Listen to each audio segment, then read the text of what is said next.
L'audience est reprise. Vous pouvez vous asseoir.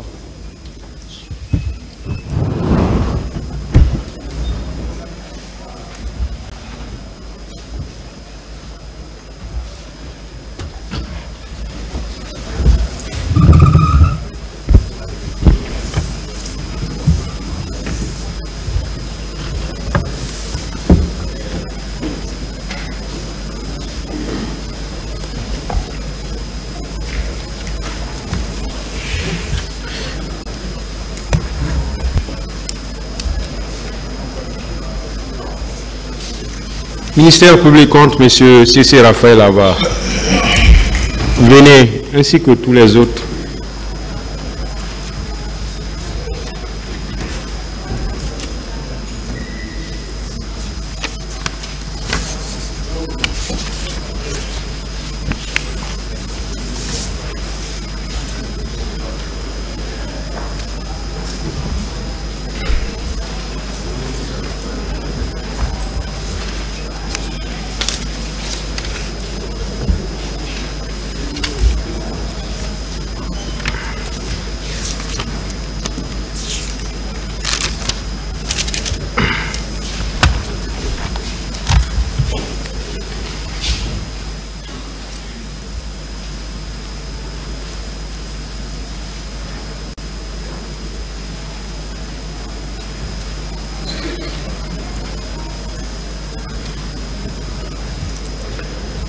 On va continuer avec les partis civils. Maître Alimatou Kamara.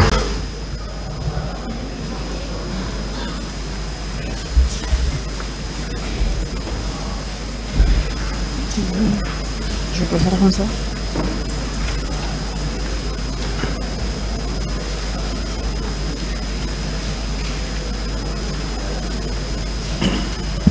Oui, c'est bon.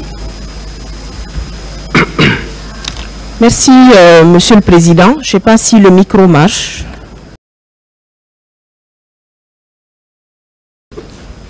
Merci, Monsieur le Président. C'est bon. Monsieur le Président, merci de me donner la parole pour présenter mes plaidoiries. Mais disons, je dirais que ces plaidoiries interviennent après que mes brillants et excellents confrères aient brillamment plaidé ici depuis quelques jours déjà. Monsieur le Président, il est difficile de parler de remerciements à l'égard de votre tribunal parce que l'on reconnaît que vous ne faites que votre travail. Mais il est ultime quand même, à cette phase, de reconnaître votre professionnalisme et l'impartialité avec laquelle vous avez mené ces débats, vous et les membres de votre auguste tribunal. Monsieur le Président, Messieurs les assesseurs, je ne saurais commencer sans me donner la peine de remercier un certain nombre de personnes de l'ombre qui ont beaucoup œuvré aux côtés des victimes pour que nous arrivions aujourd'hui à cette phase. Donc je commencerai par remercier Madame Souhaïr Belassène, ancienne présidente et présidente d'honneur à la FIDH. Messieurs Abbas Afal, Madame Éléonore Morel, directrice générale de la FIDH, Madame Jeanne Fallou, directrice générale adjointe, Monsieur Cyril Blin, directeur des opérations, Madame Assatou Ba Minte, actuelle directrice du bureau Afrique de la FIDH. Monsieur le Président, je parlais des hommes de l'ombre. C'est également le cas de Monsieur Florent Gel, ancien directeur du bureau Afrique de la FIDH. Monsieur Antonin Rabec, ancien directeur adjoint du bureau Afrique de la FIDH. Je n'oublie pas non plus mon excellente consoeur, Mathilde Schiffer, brillante avocate, qui a énormément fait avancer cette procédure quand elle était représentante de la FIDH en Guinée. Je n'oublie pas Madame Zoé Bertrand, Monsieur Willy Net. Mais mes sincères remerciements vont également à l'endroit d'un certain nombre de personnes qui sont des personnes de l'ombre en Guinée, M. Aboubakar Silla, M. Alseni Sall, M. Amadou Bari, M. Ousmane Souma et tant d'autres qui ont investi de leur temps, de leur énergie pour qu'aujourd'hui, enfin, nous soyons devant ce tribunal criminel. Monsieur le Président, j'adresse ici mes hommages aux victimes. Les victimes qui sont, à mon avis, des survivants et des survivantes. Des survivants et des survivantes de ce massacre. Ces personnes-là ont tout donné. Leur courage, je salue leur courage, je salue leur persévérance, je salue leur résilience, leur capacité à résister face à toutes ces douleurs, face à toutes ces atrocités qu'elles ont subies, mais qu'elles ont quand même réussi à surmonter. Monsieur le Président, ce procès est un moment d'espoir pour notre pays. Notre pays, depuis son accession à l'indépendance, a connu beaucoup de crimes et beaucoup de violences d'État. Et ces violations des droits humains, ces violations des droits fondamentaux ont énormément impacté l'évolution et le développement de notre pays. Monsieur le Président, depuis près de 19 mois, les victimes ont défilé à ce tribunal. Il y a des moments où on a eu l'impression que ce procès avait une espèce de forme thérapeutique pour les victimes. Je pense qu'elles venaient là et elles avaient la sensation d'être entendues, d'être écoutées, mais aussi elles avaient la sensation que, pour une fois, leurs paroles étaient prises en compte. Leur souffrance était prise en compte. Leur douleur et celle de leur famille étaient également prises en compte. J'ai noté au cours de ces derniers mois, voire de ces 19 mois ou plus, Monsieur le Président, que je rencontrais dans cette salle des victimes qui venaient là avec une certaine satisfaction de savoir qu'il y avait des personnes dans le box des accusés. Une satisfaction de savoir qu'enfin, elles allaient avoir droit à la parole. Monsieur le Président, ma plaidoirie va être une espèce de synthèse de tout ce que mes confrères ont brillamment développé depuis le 13 mai à cette barre, Monsieur le Président.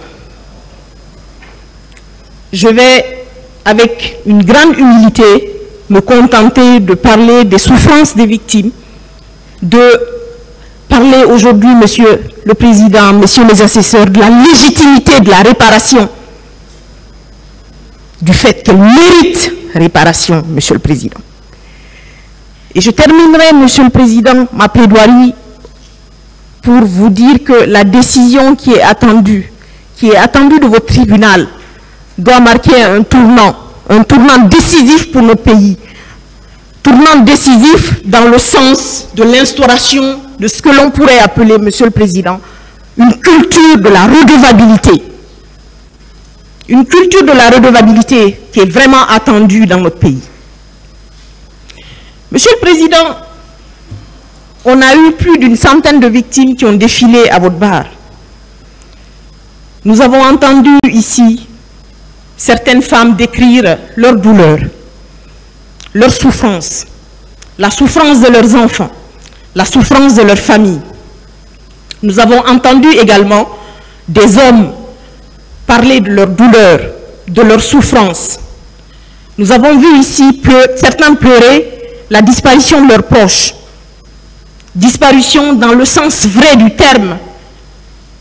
Pas que la personne n'existe plus, mais parce que le sort de la personne n'a jamais été élucidé. Monsieur le Président, nous avons entendu à cette barre une jeune dame nous parler de ses souffrances au stade, du fait qu'elle a été violée, du fait qu'elle a été battue, du fait également, Monsieur le Président, qu'elle a dû être obligée par des militaires ce jour-là de ramasser des grenades. Et qu'on lui a également demandé, Monsieur le Président, de prendre des seaux et de nettoyer des cadavres, Monsieur le Président. C'est assez difficile d'imaginer que cela puisse se passer, Monsieur le Président, sur les 246 km² de notre pays, Monsieur le Président. Qu'on soit allé au stade revendiquer des droits, mais que cela finisse par des viols, mais aussi qu'on soit obligé d'aller ramasser des grenades pour le plaisir de bourreaux. C'est juste difficile d'imaginer que cela a existé dans notre pays. Nous avons entendu ici, Monsieur le Président, pendant des années, des questionnements sur pourquoi vous êtes allé au stade. Et même dans cette salle d'audience, à plusieurs reprises, on a entendu des questions demandant aux victimes, mais pourquoi tu es allé? Tu savais ce qui t'attendait quelque part. Cette même jeune dame dont je relate l'histoire, Monsieur le Président, qui s'est présentée ici au huis clos, a dit que 2 mois plus tard, elle a été harcelée à la clinique mère et enfant, pendant qu'elle essayait de panser ses blessures, pendant qu'elle se cachait. Peut-on imaginer un seul instant les souffrances de cette jeune femme qui continue, malgré plusieurs thérapies, à faire des crises, à vivre avec ces crises, Monsieur le Président?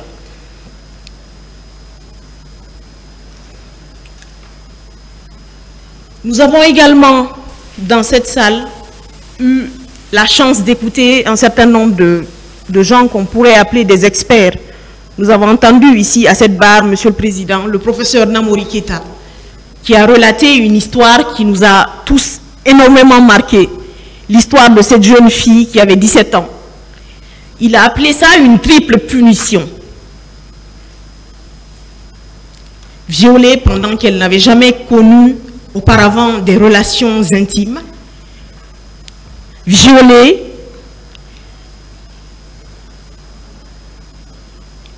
parce qu'en Guinée, à cette époque-là, les victimes se cachaient. Elles n'avaient pas eu la chance d'avoir accès à ce qu'on pourrait appeler un protocole médical qui aurait pu lui éviter une infection sexuellement transmissible. Une triple punition. Cette même jeune fille s'est retrouvée avec une grossesse à l'âge de 17 ans. Monsieur le Président, on a vu des hommes défiler à cette barre. On a entendu un certain monsieur parler de ses souffrances, du fait qu'il a été torturé au stade, du fait qu'il a été battu, du fait également, Monsieur le Président, qu'il lui a fallu 2 ans, 8 mois de traitement ambulatoire et même parfois de traitement à l'hôpital pour pouvoir s'en sortir. Et je pense, Monsieur le Président, que vous vous souviendrez, Messieurs les assesseurs, de tous ces événements et de tout ce qui a été relaté ici au moment de prendre votre décision. Nous avons eu le supplice ici, Monsieur le Président, d'écouter un monsieur qui est venu raconter l'histoire de sa mère, qui était une militante d'un parti politique et dont les photos ont défilé pendant des années sur les réseaux sociaux et partout. Et Monsieur le Président, pendant longtemps, moi j'ai cru que ces images étaient des images d'un pays en guerre. J'ai jamais imaginé un tel instant, même moi qui avais énormément d'images des événements du 28 septembre, que ces images de cette femme-là, que c'était une de nos citoyennes, que c'était une de nos compatriotes, Monsieur le Président. Une femme couchée au beau milieu de plein de gens morts, écrasés, les os brisés. Et dans le témoignage assez glacial et assez douloureux de son fils ici, Monsieur le Président, vous avez entendu qu'il dit qu'il a pu aller à la morgue et que finalement, les corps, parce que lui-même médecin de son état, il a précisé ici que les corps sentaient mauvais. Donc, Monsieur le Président, les douleurs des victimes ne se limitent pas simplement au stade où les horreurs se sont produites, mais on refuse à ces corps un traitement digne. Et finalement, les victimes, enfin, les descendants des victimes, si on peut appeler ça ainsi, sont retraumatisés parce que non seulement elles ne peuvent pas faire leur deuil de la façon qui sied. Monsieur le Président, on a eu la tristesse de voir une femme brave qui a défilé à votre barre également, Monsieur le Président. Et cette femme a eu le courage de venir et de dire « Je viens, je préfère parler devant les caméras, je préfère dire ce qui m'est arrivé, je préfère retranscrire mes souffrances, parce que ce n'est pas à moi de raser les murs, Monsieur le Président, c'est à eux de raser les murs, c'est à eux de se cacher. » C'est pour décrire un peu, Monsieur le Président, l'ampleur des souffrances des victimes. Et ça, je pense que ce procès aura quand même servi à cela.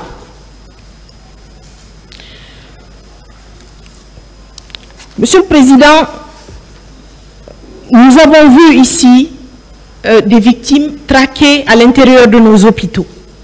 Ça veut dire que les crimes perpétrés au stade n'ont pas suffi. Je ne rentrerai pas dans des qualifications juridiques parce que tout simplement, Monsieur le Président, mes excellents confrères l'ont fait depuis plusieurs jours en parlant de crimes contre l'humanité, en parlant d'assassinat, de meurtre, de pillage, de viol, de tous ces crimes-là commis sur des centaines de nos compatriotes, Monsieur le Président.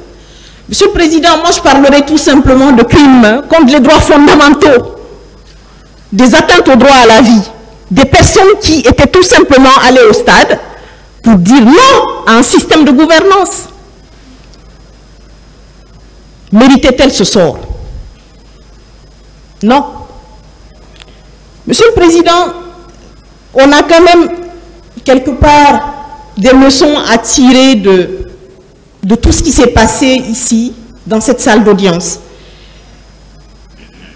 Mon confrère Bernard Sadissi Milimono, dans sa brillante plaidoirie, a dit que lorsque vous seriez dans le secret de vos délibérations, qu'en parlant de réparation et en parlant d'indemnisation, que les victimes devraient avoir une place primordiale dans votre décision.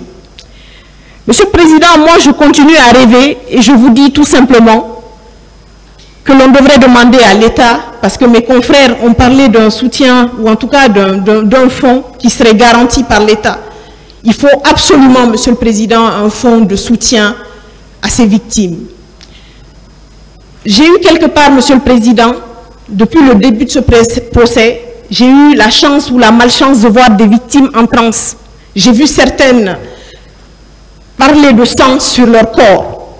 J'ai vu certaines femmes décrire leur douleur, d'imaginer encore qu'il y avait un canon de fusil introduit dans leur partie intime, Monsieur le Président. Aujourd'hui, Monsieur le Président, je pense que votre décision comprendra la légitimité de mettre en place un fonds de soutien médical, pour ces victimes. Parce qu'on aura beau leur payer des milliards, il faudra qu'en permanence, elles soient suivies.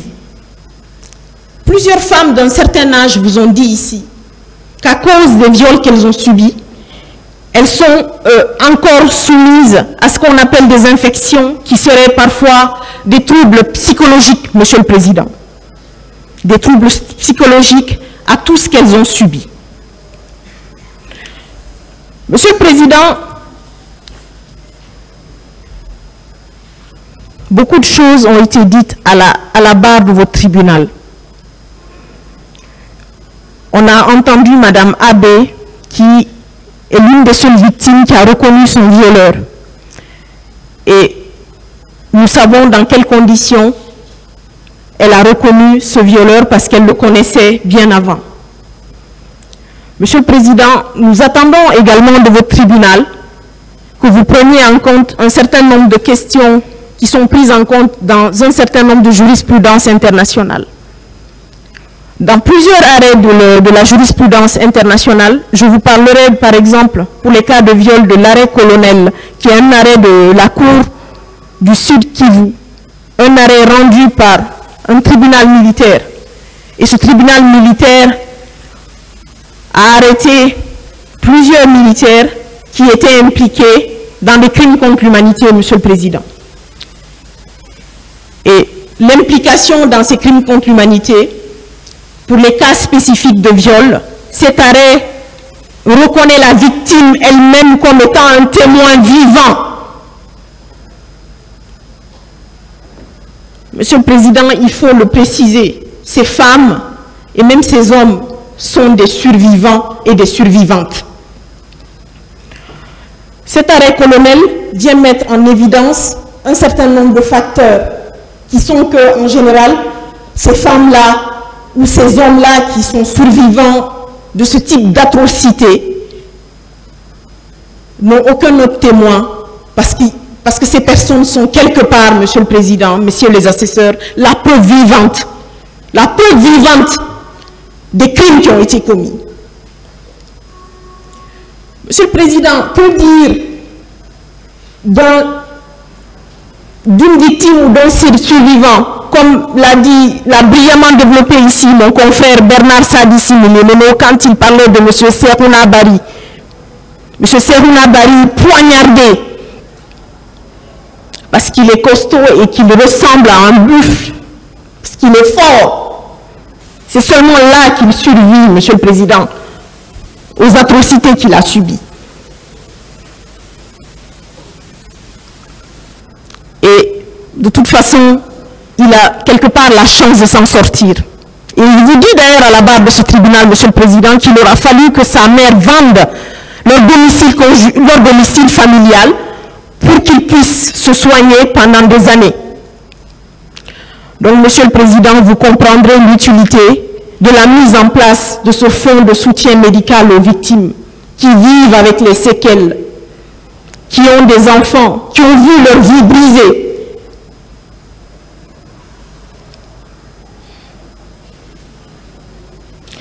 Monsieur le Président, je vais un peu plus m'attarder sur les questions de redevabilité, qui sont des questions sensibles dans notre pays.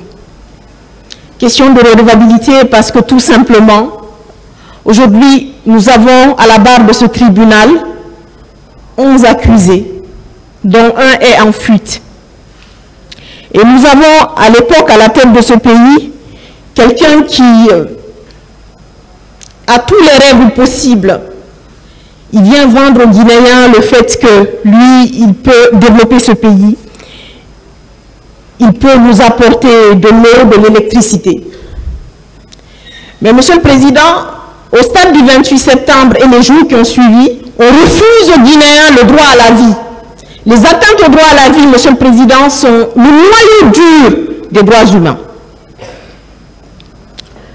C'est bien regrettable, Monsieur le Président, qu'un 28 septembre 2009, le jour où la Guinée a dit non aux colonisateurs, qu'on refuse aux Guinéens, Monsieur le Président, le droit de dire non à un système. C'est quand même assez ahurissant, Monsieur le Président.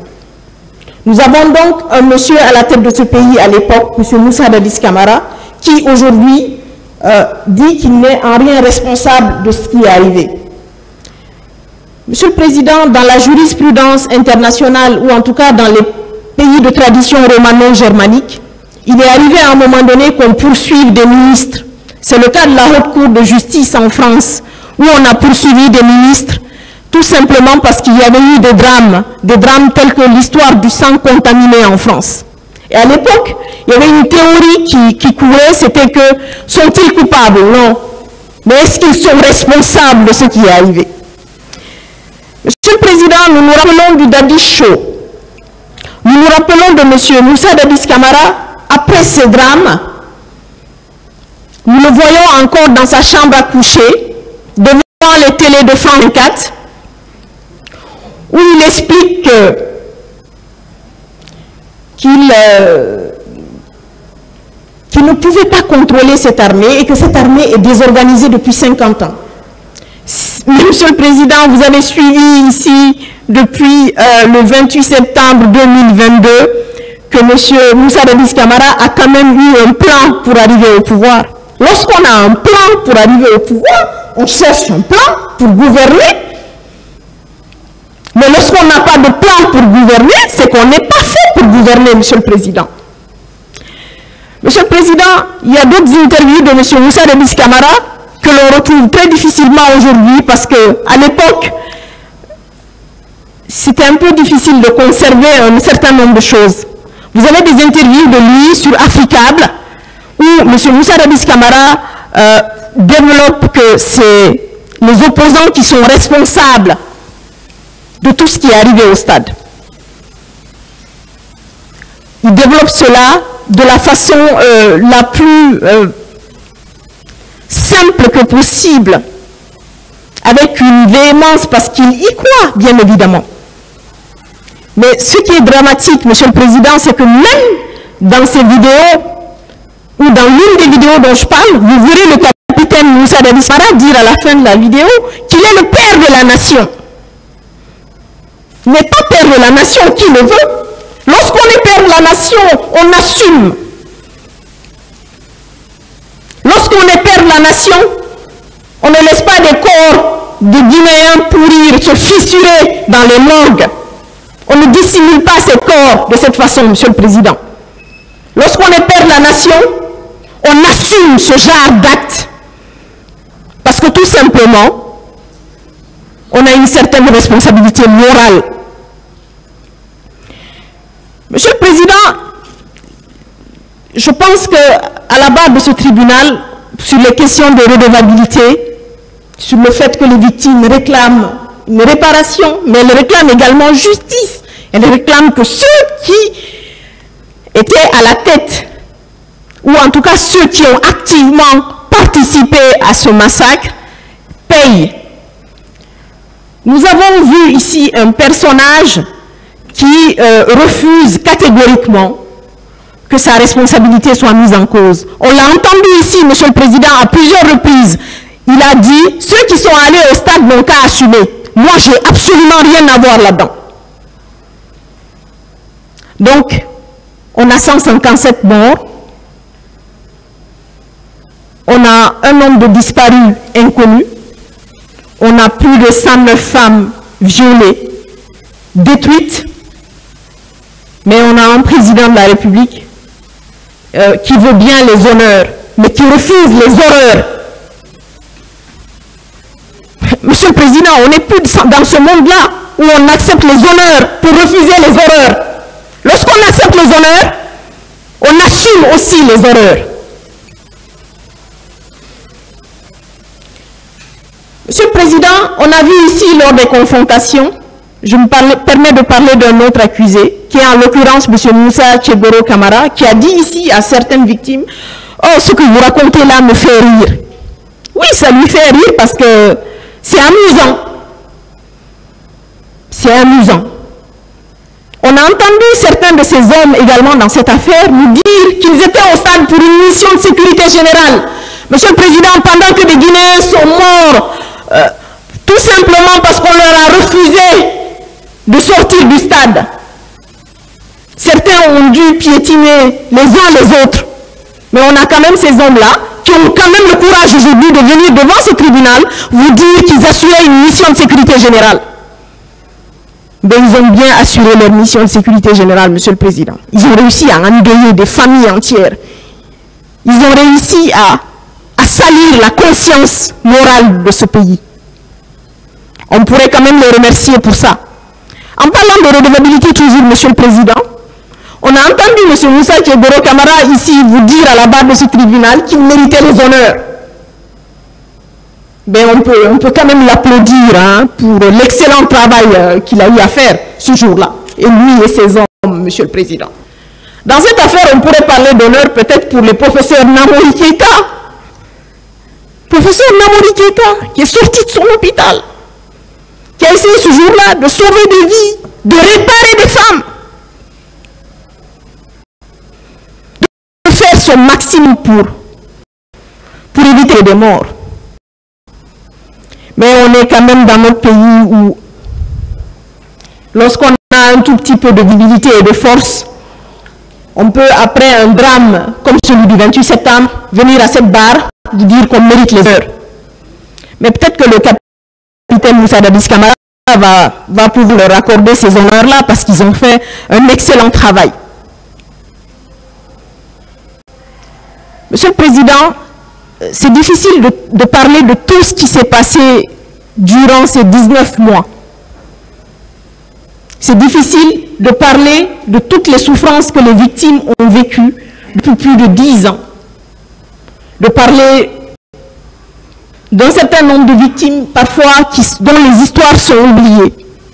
Je parle d'une jeune femme anonyme qui a perdu la vie parce qu'on n'a pas découvert très tôt qu'elle était atteinte du VIH. Des jeunes femmes qui étaient pleines de rêves, pleines de vie. Mais hélas. Monsieur le Président, vous avez eu à cette barre certaines victimes qui sont venues développer ici leur souffrance, leur terrible souffrance. Vous avez eu à remarquer que même certains hommes avaient un peu perdu de lucidité à cause des douleurs qu'ils ont subies. Certains vous ont dit « j'ai une balle logée dans mon corps ». Monsieur le Président ou le tribunal, aidez-nous pour qu'on puisse enlever ces balles. C'est là que je me suis un peu intéressée, Monsieur le Président, à ce que peut composer une balle. Une balle, c'est composé d'un peu de plomb, d'un peu d'arsenic. Et ces personnes-là vivent avec du plomb et de l'arsenic, tout simplement parce que ce jour-là, c'était la folie meurtrière. Il fallait tirer sur tout ce qui bouge. Il fallait en finir avec la contestation dans notre pays. Tout à l'heure, mon confrère, dans ses développements, vous a parlé de toutes ces femmes qui étaient nues au stade. Et c'est là que je vais un peu développer, Monsieur le Président, pour dire qu'aujourd'hui, sur le plan international, il y a quand même une conception du viol qui n'est pas simplement l'introduction d'un objet, qui n'est pas simplement de violenter la personne, mais qui est aussi celui de prendre possession du corps de la victime, Monsieur le Président. Et ça, je pense qu'il y a beaucoup de femmes qui sont dans cette situation. Parce qu'on a tout simplement voulu les humilier. On a voulu humilier leur famille. On a voulu les faire taire. Leur faire perdre l'envie d'être des citoyens et des citoyennes à part entière de ce pays. Alors qu'on sait très bien que les femmes guinéennes ont quand même toujours joué un certain rôle de citoyenneté dans notre pays. Ça me fait penser à l'une des femmes qui était pilote, qui est l'une des premières femmes pilotes guinéennes d'Afrique de l'Ouest. Et ça fait mal, Monsieur le Président, parce que tous ces hommes à votre barre avaient quand même un destin commun. Leur destin commun était celui de protéger vaille que vaille un pouvoir. Et cela s'est passé, Monsieur le Président, dans un contexte qui est un contexte bien précis, qui est le contexte du rapport du militaire au pouvoir, Monsieur le Président. Il fallait conserver leur pouvoir. Déjà, d'ailleurs, ils avaient le pouvoir, ils avaient des avantages. La mort de Lansana Conté ouvrait une autre vanne, qui était celle de continuer à préserver ce pouvoir. Le capitaine Moussa Dadis Camara était bien placé à l'époque. Mais Monsieur le Président, on aura beau parler de la souffrance des victimes, il est important quand même de parler d'un certain nombre de choses dans ce dossier, qui sont, quelles sont les leçons qu'on peut tirer du pouvoir finalement? Les leçons que M. Marcel Guilavogui est venu à votre part dire le jour où le président Dadis a dit qu'il ne connaissait pas Cissé Raphaël, j'ai décidé ce jour-là de venir parler. Et je pense que ça, c'est des leçons du pouvoir. Et il va falloir que tous les Guinéens tirent ces leçons du pouvoir.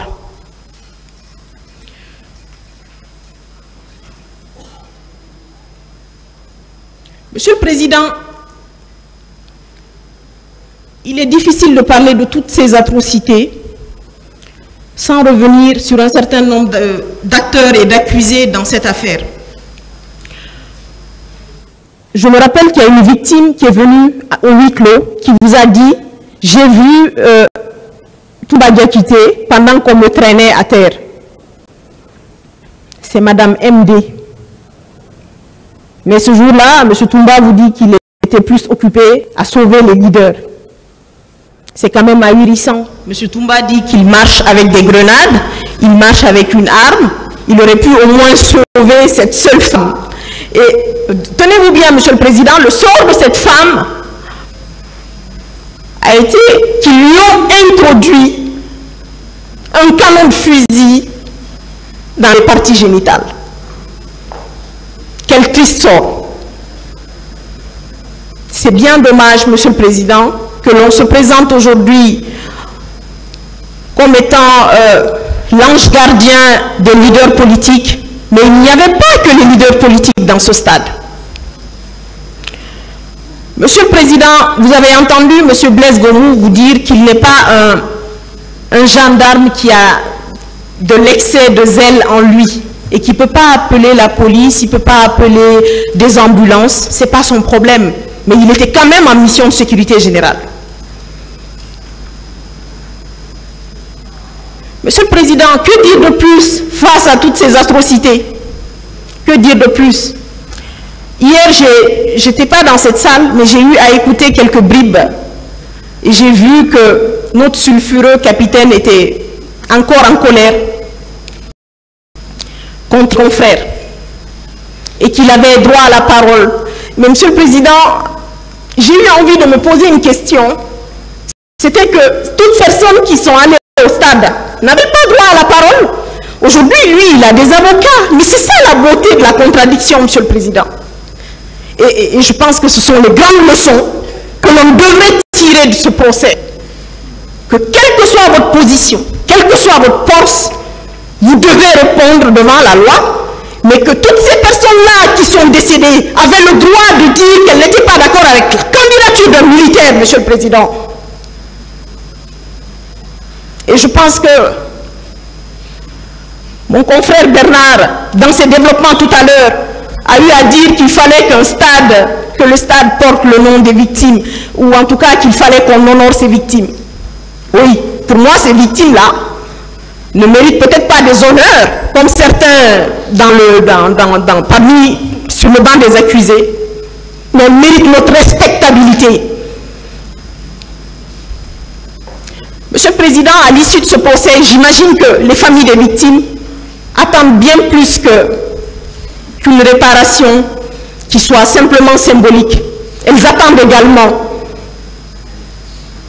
que nous arrivions que nous vivions dans un pays où les atteintes au droit à la vie ne sont pas possibles. Tout simplement parce que, c'est même pas parce que c'est des droits codifiés, Monsieur le Président, mais parce que c'est des droits naturels. Nul n'a le droit d'ôter la vie à son prochain, Monsieur le Président. Nul n'a le droit d'atteindre à l'intégrité physique de son prochain.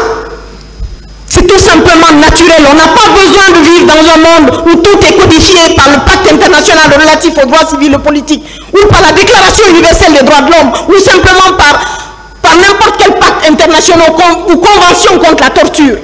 Nous devons simplement aboutir, Monsieur le Président,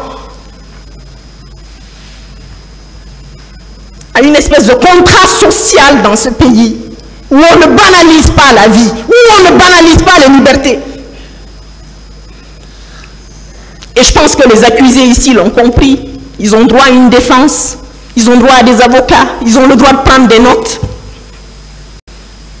Et ce jour, tous ceux qui étaient au stade, qui ont perdu la vie, avaient des papiers, des pancartes. C'était ça leur arme.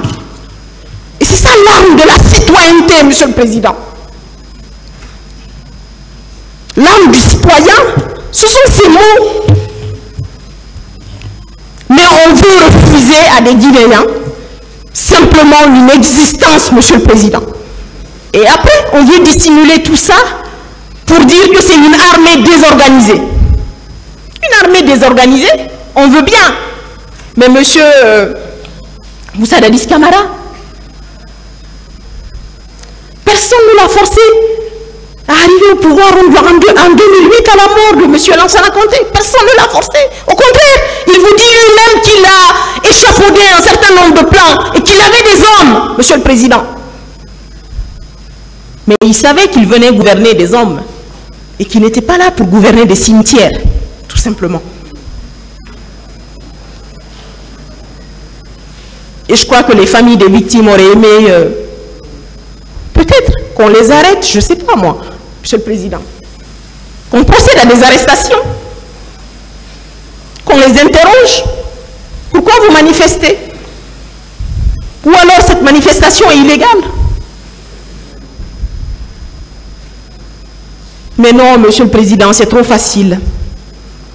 Il faut fermer le stade. Il faut envoyer des tireurs d'élite. Il faut engager un massacre. Il faut en finir avec toute contestation. Parce que depuis 1958, Monsieur le Président, notre rapport au pouvoir reste l'élément, ou en tout cas reste le gros problème dans notre pays. On veut bien arriver au pouvoir, mais on ne sait pas comment. Quel est le rapport au pouvoir que l'on pourrait avoir? Peut-on avoir simplement de la compassion pour nos compatriotes quand on est au pouvoir? Peut-on simplement avoir un minimum de respectabilité pour nos compatriotes?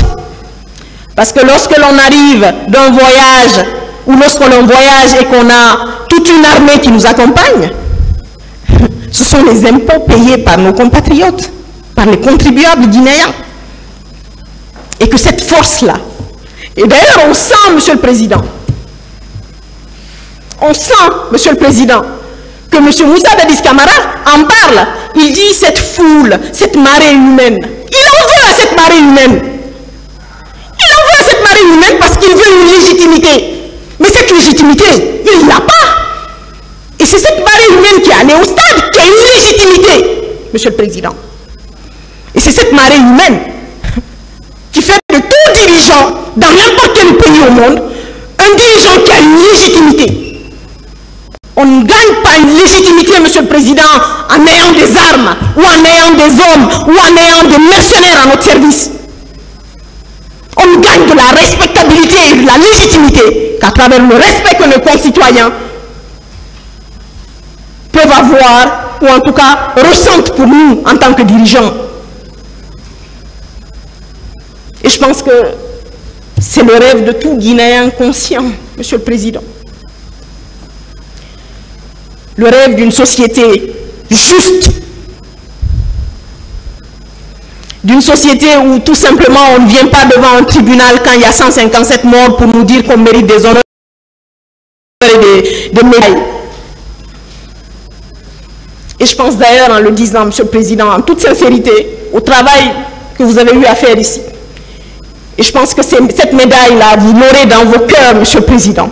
Ce n'est pas des médailles que l'on porte. C'est la respectabilité, Monsieur le Président.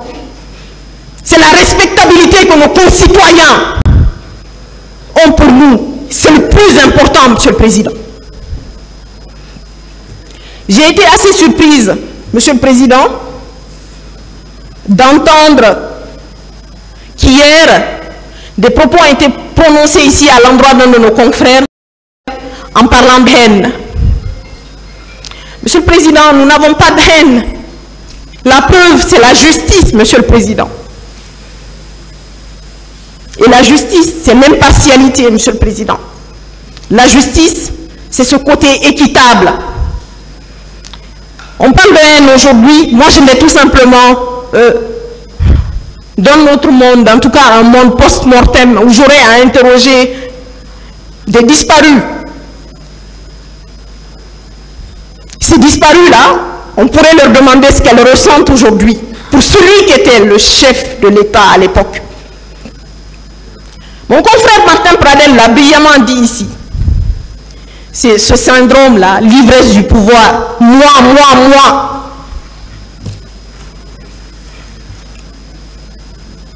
Monsieur le Président, ici, ce qui existe, c'est la Guinée.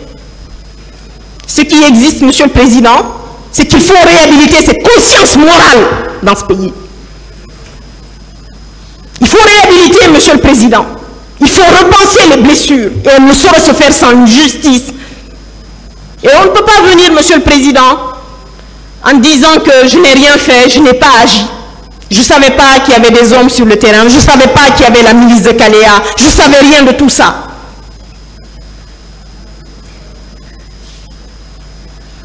Monsieur le Président, c'est bien dommage. Heureusement que nous sommes dans la phase ultime et que votre justice, en tout cas la décision qui tombera, tiendra compte, Monsieur le Président, de tous ces éléments qui sont, à mon avis, hyper importants. Monsieur le Président, je terminerai ma plaidoirie sans parler d'un cas particulier qui m'a énormément marqué. Je vais le dire entre parenthèses avant de rendre le micro. C'est le cas d'une victime qui dit qu'il a subi une intervention chirurgicale de la part de M. Abdoulaye Diaby. Mais M. Abdoulaye Diaby, bien évidemment, ne s'en souvient pas. Il ne sait pas trop ce qu'il a fait ce jour-là, Monsieur le Président, et c'est bien regrettable. M. Lamine Sow est venu à votre tribunal, il a dit qu'il a subi une intervention et que le médecin n'a jamais daigné venir lui expliquer comment ça se faisait que cette balle-là n'est jamais sortie de son corps. C'est bien dommage, Monsieur le Président, que des personnes qui ont atteint ce niveau intellectuel, des gens qui ont prêté le serment d'Hippocrate, se soient livrés à ce qu'on pourrait appeler de la loyauté, mais Monsieur le Président, moi j'appelle ça une loyauté criminelle. Monsieur le Président, je vais citer Monsieur Martin Luther King, qui est un partisan, un grand militant des droits civils et politiques. Parce qu'en fait, en Guinée, Monsieur le Président, nous sommes encore à cette phase où nous nous battons pour des droits civils et politiques, Monsieur le Président. Pendant que même nos droits sociaux, économiques et culturels ne sont pas assurés. Il dit ceci, Monsieur le Président. Je crois que la vérité des armées et l'amour des intéressés auront le dernier mot dans le monde des réalités. C'est pourquoi, même s'il est provisoirement bafoué, le bon droit sera plus fort que le mal triomphant. Et, Monsieur le Président, c'est cet espoir que suscite votre tribunal. Et c'est ce miracle guinéen, Monsieur le Président, que nous attendons de vous et de votre auguste tribunal. Ce miracle, cette lueur d'espoir, Monsieur le Président, que des crimes soient reconnus. Cette lueur d'espoir que des personnes haut placées répondent de leurs actes. Cette lueur d'espoir, Monsieur le Président, nous la plaçons en vous et en votre auguste tribunal. Et nous espérons tout simplement que justice sera rendue pour les victimes et que les victimes pourront enfin faire leur deuil. J'ai plaidé et je vous remercie.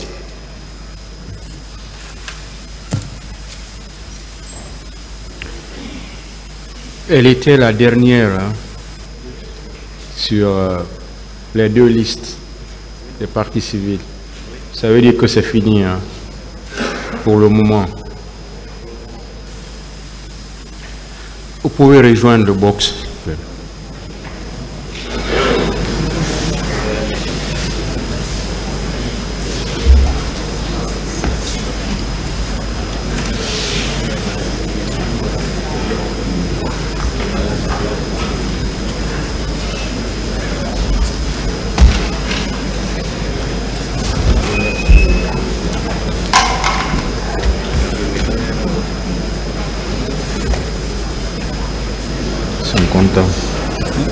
Ils sont contents.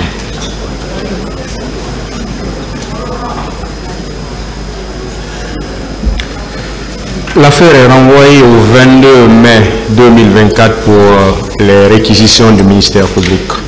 L'audience est levée.